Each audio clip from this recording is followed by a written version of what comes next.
and welcome to a cover story conversation with Dr. Sanjay Baru. He is a former editor. He's been the media advisor to Dr. Manmohan Singh, a columnist, and of course, an author. Today, we're going to be talking to him about his latest book. It's a book edited by him. I have a copy of it with me. It's The Importance of Shinzo Abe, India, Japan, and the Indo-Pacific. Welcome for this conversation, Dr. Baru. I noticed the book has a foreword by a foreign minister, Dr. Shankar, also. That's right. Well, first of all, thank you for having me in this discussion, Priya. We keep a keen eye on what you do, Dr. Baru. Pardon? I said we keep a keen eye on what you do. So any book you write, you have to share it with us. Thank you. And yes, I mean, I was delighted when Mr. Jaishankar, the foreign minister, agreed to write the foreword. In fact, there is a relationship between Shinzo Abe, Jaishankar, and me, which I mentioned. In fact, Jaishankar also mentions in his foreword. The first time that Mr. Abe came to India, before he became Prime Minister, this was, I think, in 2004 or 2005, and Koizumi was the Prime Minister. Abe was then had a leadership position in his party, so he was more of a politician.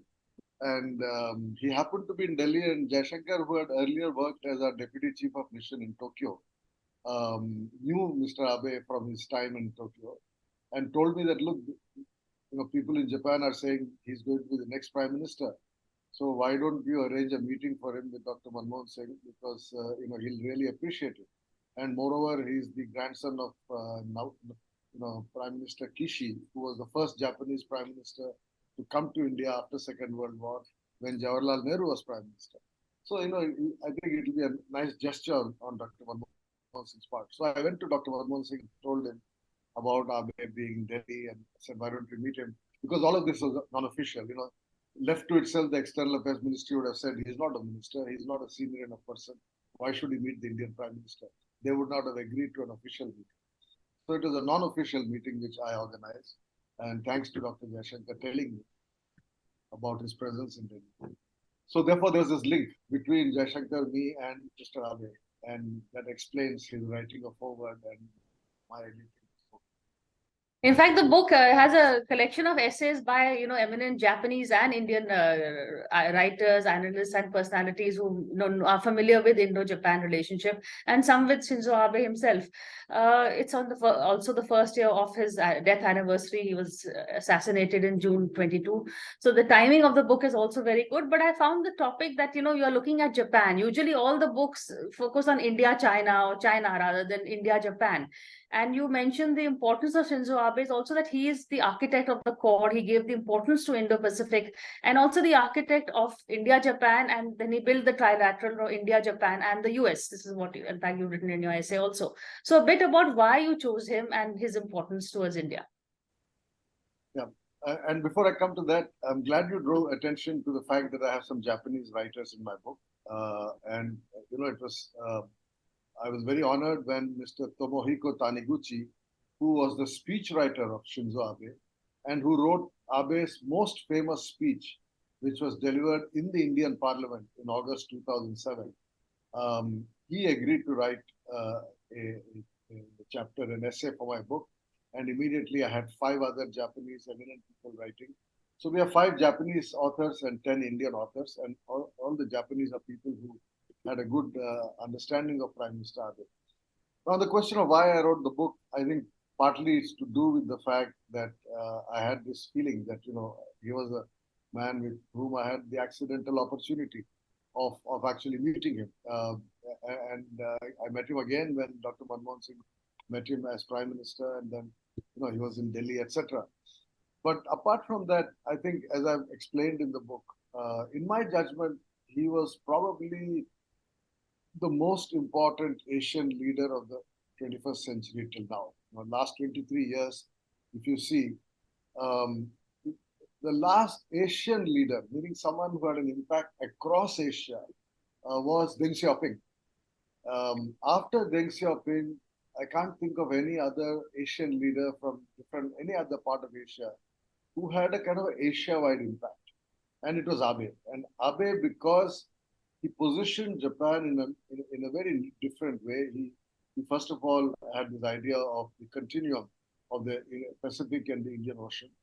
which were divided at the end of the Second World War, with the Americans, coining this phrase Asia Pacific, and creating a lot of institutions around the concept of Asia Pacific that excluded India. And India was confined to South Asia, SAARC, etc. And India was trying to break out of this. So when Narasimha Rao was Prime Minister, he had this Look East policy, and then further on, Prime Minister Modi had the Act East policy. We have been trying to reconnect with Asia.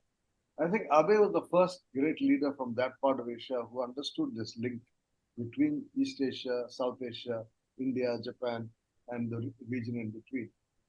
And I felt that a lot of the current academic literature, and I read all the books published in the last 20 years, somehow tended to look at India-Japan relations purely from the perspective of China. I mean, China is rising, Japan is worried about China, India is worried about China, so therefore India and Japan are friends.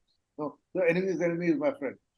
And I felt that that was kind of diluting the relevance or importance of a direct bilateral relationship between the two, as well as Abe's larger role in the Indo-Pacific.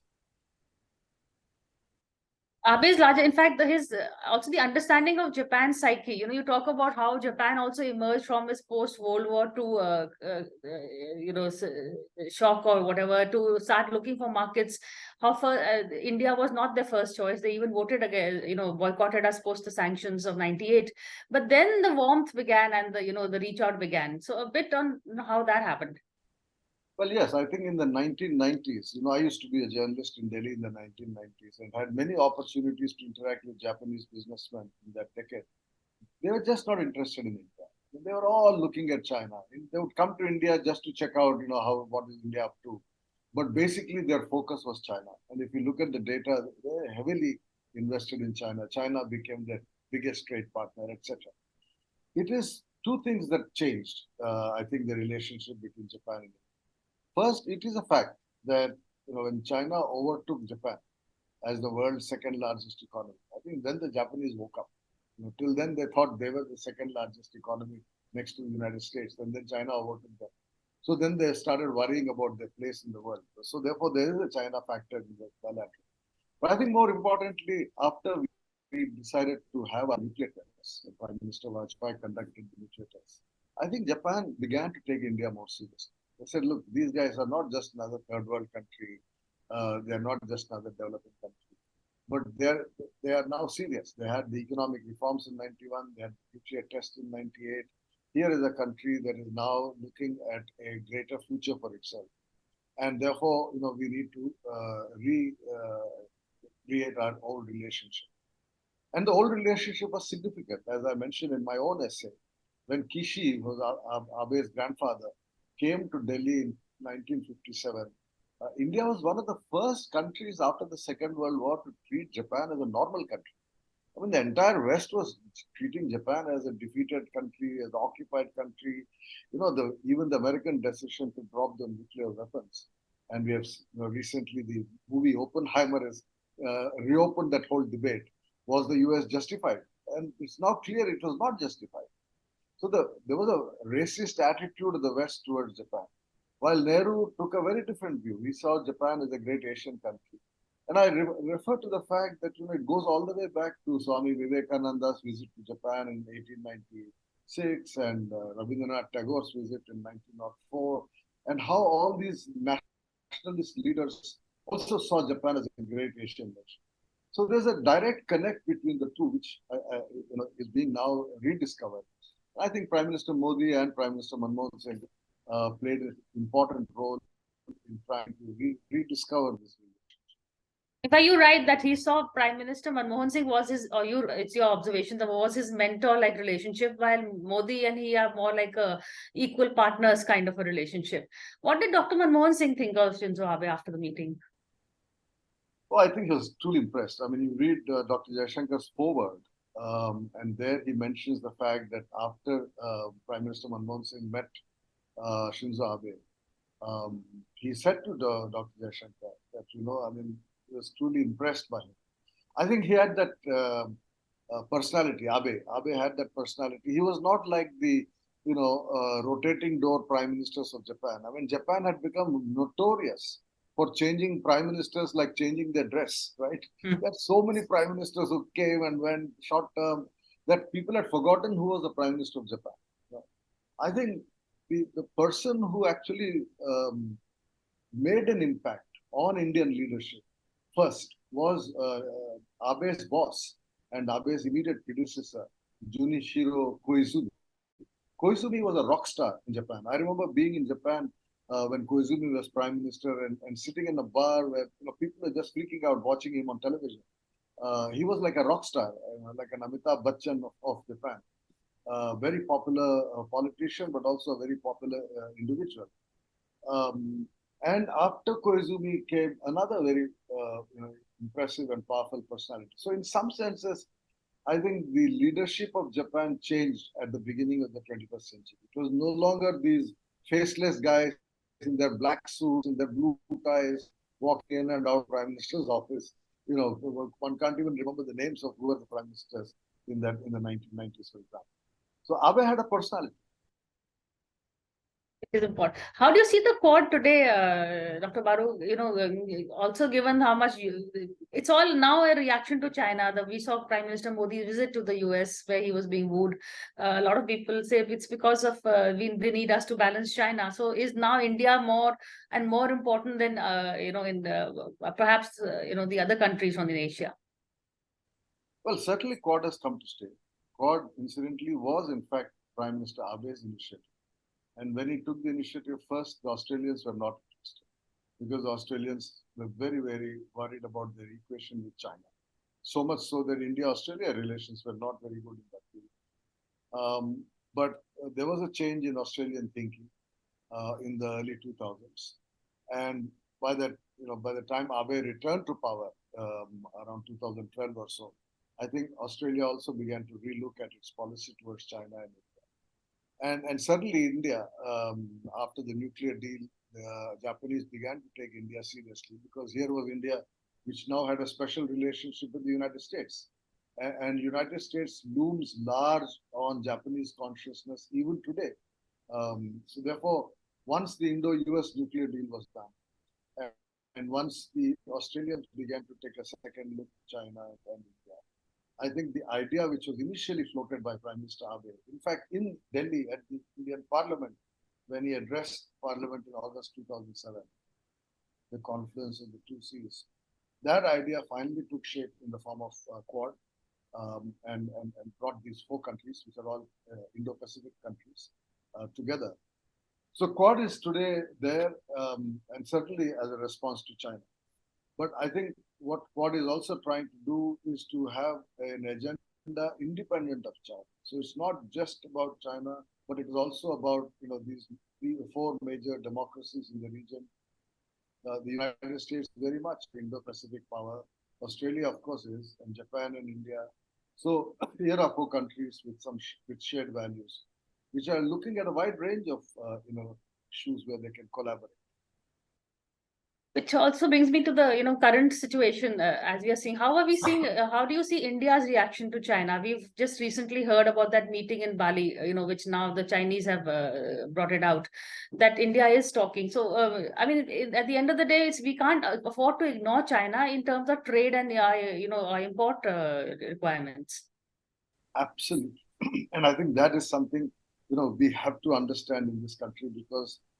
While I do think that people in government certainly understand this, there's a lot of naivete in the media, in the political world, and also a lot of our think tanks, which somehow seem to think that India and America should become allies against China. No, I don't think that's the way in which the world is looking at China. The rest of the world takes China quite seriously, despite whatever reservations we all have about the internal system in China, about the dictatorial regime of Xi Jinping particularly.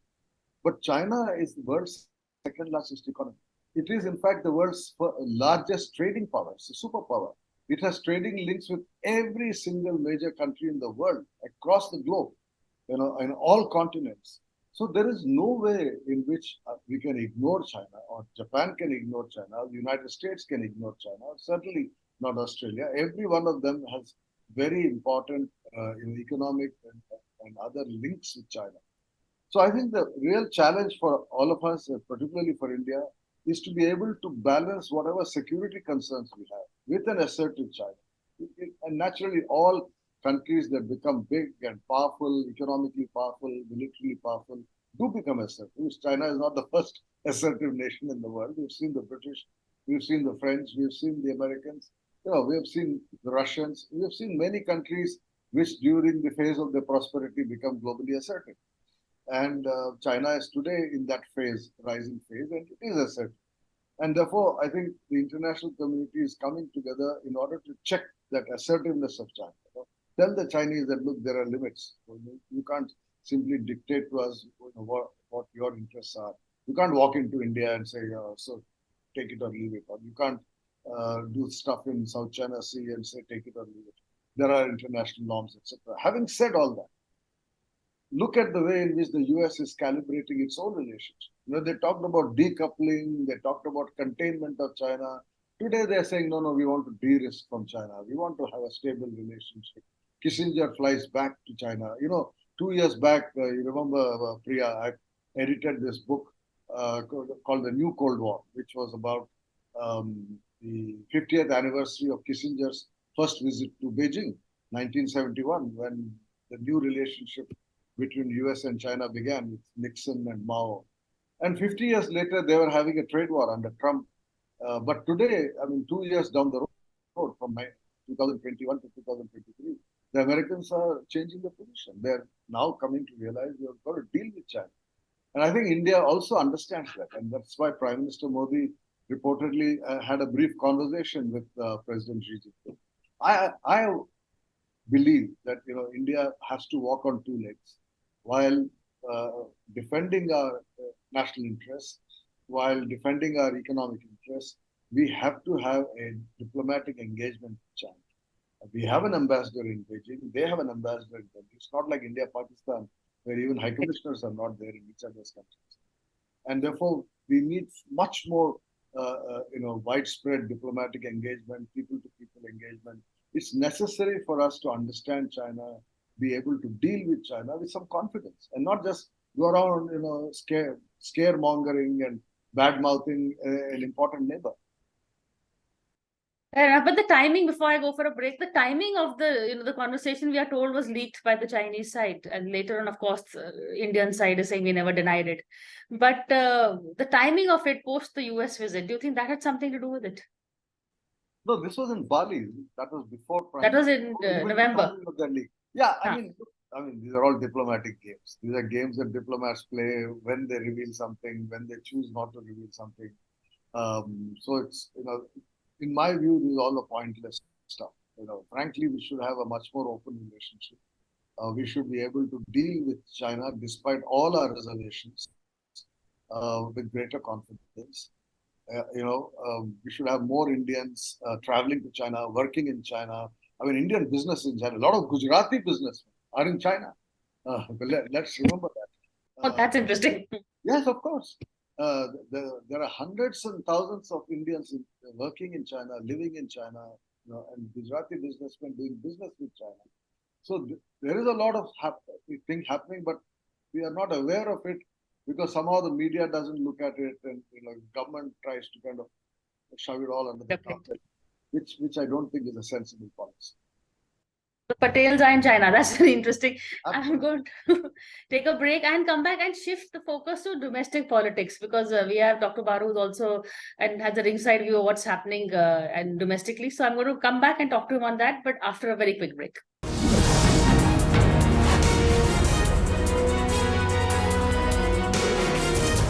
Hello and welcome back to our cover story conversation with Dr. Sanjay Baru.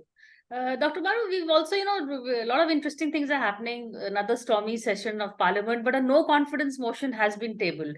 Do you think the opposition is right in tabling this motion? Because they do want the Prime Minister to react. I assume that's what the motion is all about. How do you see the Prime Minister's reaction to Manipur? Well, there are two separate questions. As far as the no confidence motion is concerned, we've had several such motions over the years. And in fact, in all cases, the government of the day has managed to stitch up enough numbers I think the only time that the no confidence motion um, created a lot of concern was when it was tabled against Dr. Manmohan Singh in July 2008. And yeah, the left withdrew support. So there's a lot of tension till the last minute whether he would have the numbers. And we all remember that famous episode. But and the Vajpayee government that fell, and the JMM case against Narasimha Rao, we've had some pretty interesting things. Yeah, well, Vajpayee's was almost foregone conclusion. I mean, I don't think many of us expected he would win that. But certainly in Manmohan Singh's case, it was the government that had already been in power for 4 years. And there was a lot at stake. But therefore, opposition has every right to table a no confidence motion. They've done it. It's an opportunity for a debate. The Prime Minister is someone who is very peculiarly a kind of avoiding Parliament. It's a very strange habit of this Prime Minister who entered Parliament kissing the floor of the steps and subsequently has never really shown that kind of respect. But so that's it. But on your second question, which is, sorry, what was that about? The question whether he should speak on Manipur, his reaction to Manipur. Manipur. Of course he should. It's a serious situation. It's a serious situation not just because of the fact that there was this parading of these women who are raped, and you have this stupid whataboutery. Rapes happen all over the country all the time. So what's so special about one in Manipur? I mean, it's the most ridiculous political statement I've ever heard from any responsible politician. But that apart, Manipur is a border state. And the Northeast for a long time has been a troubled region. And the BJP, in fact, has taken credit for having brought some stability to the Northeast. Recently, there's a book published by Ashish Kundra about the Northeast, in which he makes a grand claim about this Modi government having brought stability to the region. And weeks after that, you have this Manipur boosted. So the region is a very, very difficult region, and central government has to take full responsibility, even if we have elected state governments. It's a region where the center cannot take its eye off. So for the Prime Minister to pretend as if, okay, it's a local problem, there's a state government, they will take care of it, I think, in my judgment, let me put it very bluntly, it's the height of the responsibility. It's extremely responsible for the head of government to take that attitude towards a border region. And India's border regions are volatile. And somebody said, I think the former army chief said the Chinese are fishing in troubled waters. Of course, anybody would fish in troubled waters if the waters are troubled. And it is your responsibility to make sure that they are not troubled waters. There's no point blaming the Chinese. They're quite happy to needle into your border regions if you are creating a domestic situation that is creating disaffection towards the nation state. So I think it's his silence on Manipur, and not just his silence. I mean, silence is only one aspect. It's the overall approach to the issue. I mean, president's rule should have been declared long back. I mean, I'm from Telangana. I can tell you, 1969 or 1993, sorry, then there was this big agitation, the Andhra agitation, and the United States of Andhra Pradesh was in real turmoil. Trains were being burned, buses were being burned, government offices were being attacked, there was violence on the streets. Indira Gandhi, as Prime Minister, declared president's rule in a Congress state. Narasimha Rao was the Chief Minister. She removed the state government and took over and restored stability. Now, you have a Congress Prime Minister imposing president's rule on a Congress-run state because the state government was not able to get control of the situation. Manipur, you have a BJP government. Delhi, you have a BJP government. And why can't they introduce president's rule? Correct. I think that should have been done several weeks back. And the Home Ministry has to take direct responsibility for restoring stability to that region. So it is a failure of leadership at the center. There is no two questions about it.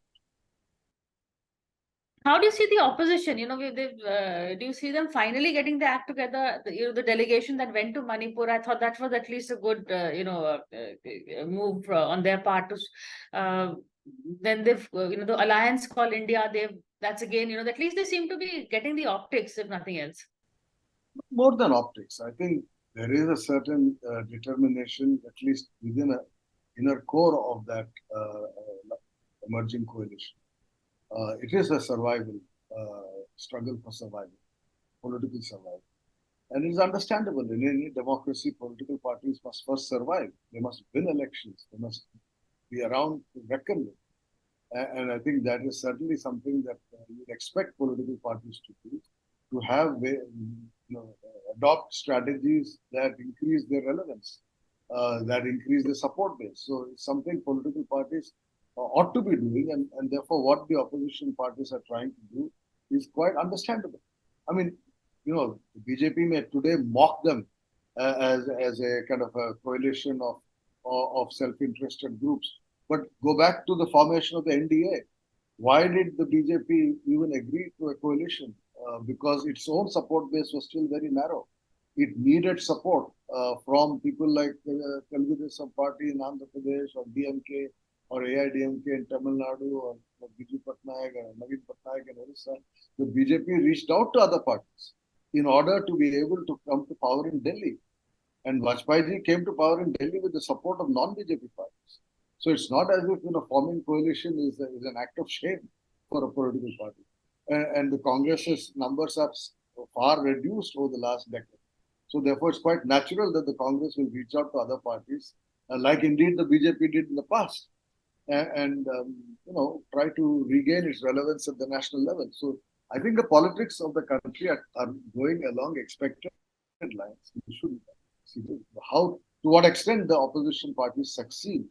If not in defeating Mr. Modi, at least in reducing his numbers to the point where his own individual leadership is brought into question, apart from the government. I think that's the game in town. I think Mr. Satyapal Malik said recently that if the BJP doesn't get more than 200 seats, there would be a challenge to Mr. Modi's leadership. So that's the new game in town. Well said, Dr. Baru. In fact, the game is actually to make sure that Prime Minister Modi is not the supreme leader with this huge mandate, but just to, cut the BJP's vote down to size. And then, that's supposed to, rather than just wanting to defeat them altogether, at least do achievable goals. And I think that's something maybe the coalition can perhaps achieve.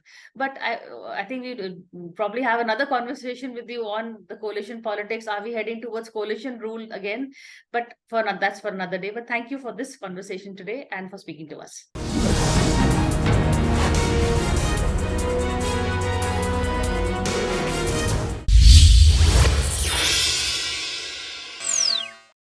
For more such videos, subscribe to the NewsX YouTube channel, hit the bell icon.